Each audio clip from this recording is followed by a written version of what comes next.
बड़ों को मेरा प्रणाम, छोटों को मेरा कूची कूची प्यार और हम उम्र वालों को क्या हाल चाल। आई होप आप सब अच्छा कर रहे होंगे। कैसी है मेरी छोटी सी सर्वाइवर फैमिली? मैं एकदम बढ़िया। अब मेरे पापा बोलते सेकंड कीमोथेरेपी नहीं करवाएंगे। फर्स्ट कीमो में सब तरफ से हालत खराब हो गई थी।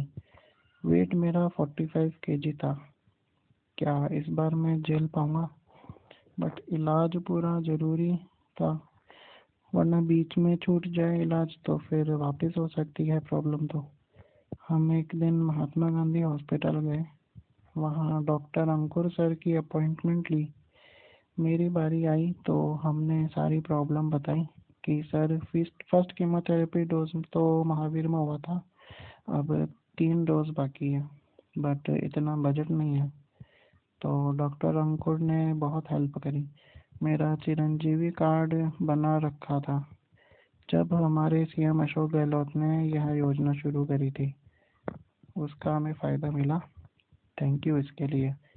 तो अब यह प्रॉब्लम तो सॉल्व हो गई, फाइनेंशियली प्रॉब्लम नहीं रहेगी। अगर महावीर हॉस्पिटल में इलाज करवाएं तो हमारा पूरा परिवार रोड पे आ जाए।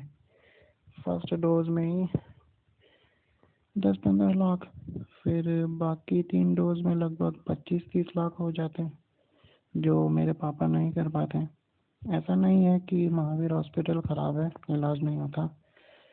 इलाज करवाने वाले वहाँ सभी करवाते हैं। जैसा कि मैंने पिछले व्लॉग में बताया, लगभग 50% में मैं महावीर में सही हो गया था।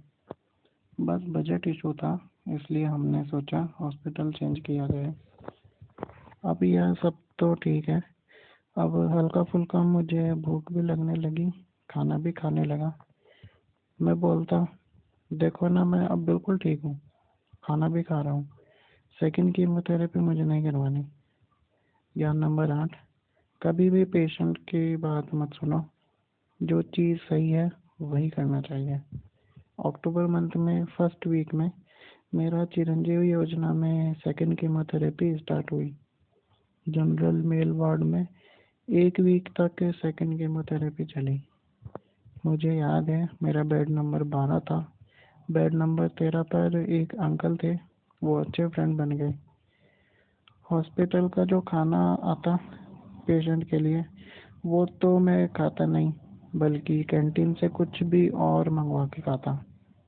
कभी डोसा, आलू के पराठे, इडली सांभर। बस जब दवाई चलती उस समय खाना नहीं खा पाते। पर डाइट अच्छी होने लगी थी। डॉक्टर अंकुर जी डेली मुझसे मिलने आते हैं मॉर्निंग में। बड़े अच्छे से बात करते थे। Such a nice person he is. तो 1 वीक में सेकंड कीमोथेरेपी कंप्लीट एंड मुझे डिस्चार्ज कर दिया। साथ में 10 WBC इंजेक्शन लगवाने की बोला। इससे WBC काउंट रेंज में रहता है। एक बात और, जब भी कीमोथेरेपी चलती है, नेचुरल है कि प्लेटलेट्स डाउन ज़रूर होती है। तो जब मेरे प्लेटलेट्स डाउन होती तो डोनर अरेंज करना पड़ता। मेरी मॉम हमेशा मेरे साथ रहती एंड पापा को काम पर भी जाना पड़ता था। अगर वो काम पर नहीं जाएंगे तो इलाज कैसे होता? मैं तो हॉस्पिटल था इतने टाइम से, मॉम मेरे साथ रहती। बस जब प्लेटलेट्स डाउन होती तो पापा डोनर अरेंज करवाते थे। अब वहाँ जयपुर में आशा ग्रुप है, ऋषि भैया, उन्होंने बहुत ज़्यादा हेल्प करी डोनर प्रोवाइड करवाने में। उन डोनर को आगे होके कुछ देना पड़ता था हमें, मतलब वो बस डोनेट करते और कुछ भी नहीं लेते। बहुत अच्छा डोनेशन ग्रुप है। प्लेटलेट्स भी 2 टाइप की होती है, RDP एंड SDP। RDP भी लग जाए तो भी अच्छा है, बट SDP फ्रेश होती है, उसका असर ज़्यादा अच्छा होता है। डेली अल्टरनेट डेज मेरा ब्लड सैंपल चेक होता था। पिक लाइन से करते थे, सुई का डर नहीं रहता था।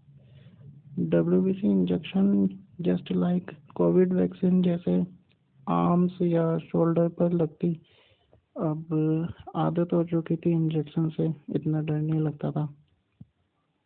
सेकंड कीमोथेरेपी के बाद एक दिन में कोई ऑनलाइन एग्ज़ाम देने कॉलेज गया था। डॉक्टर ने वैसे बाहर निकलने से मना करा था, बट हम हैं आदत से मजबूर। अब आई फिर से प्रॉब्लम, मुझे हुआ इन्फेक्शन। ज्ञान नंबर 9, कहते हैं सुनो सबकी, करो मन की। बट अगर डॉक्टर या एक्सपीरियंस्ड पर्सन कुछ कहे तो चुपचाप उनकी बात मानो, अपनी मत करो। तो हो गया मुझे इन्फेक्शन, प्लेटलेट्स हुई डाउन, लेस देन 30,000। डरने की बात तो है, आप नॉर्मल पर्सन हो तो 1.5 लाख तो कम से कम प्लेटलेट्स होनी चाहिए। तो अब आप आगे गैस करो। अब डोनर तो मैं अपने घर पर नहीं बना रहा ना, मुश्किल होती है बहुत, हर कोई नहीं देता, तकलीफ होती है ना। तो क्या मुझे डोनर मिला या खुद ही सही हुआ?